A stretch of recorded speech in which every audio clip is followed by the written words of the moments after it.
Si rrallë herë në historinë e pas luftës, Kosova nuk ka asnjë kontratë lobimi aktive në SBA. Që nga viti 1992, Kosova ka përdorur lobimin për të përforcuar pozicionin e vendit në Washington. Kjo ka ndihmuar në shpalljen e pavarësisë, mbështetjen ushtarake dhe partneritetet strategjike. E sot, asnjë kontratë nuk figuron në regjistrin e lobuesve në SBA.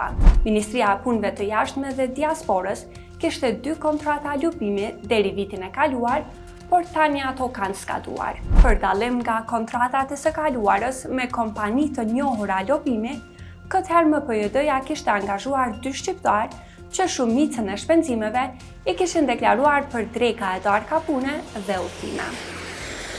Në të njëjtën kohë, institucionet e Serbisë kanë 5 kontrata aktive lobimi në SBA, për të cilat paguajnë kompani amerikane mbi $250.000 në muaj.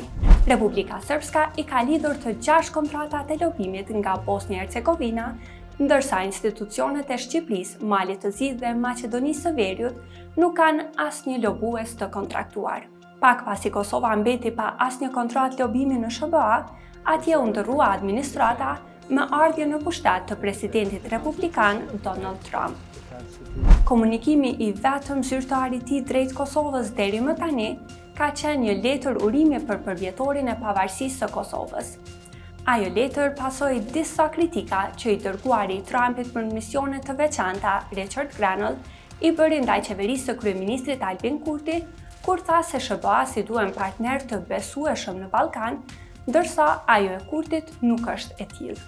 Ai gjithashtu tha se marrëdhëniet ndërmjet 2 vendeve nuk kanë qenë kurrë në pikë më të ulët.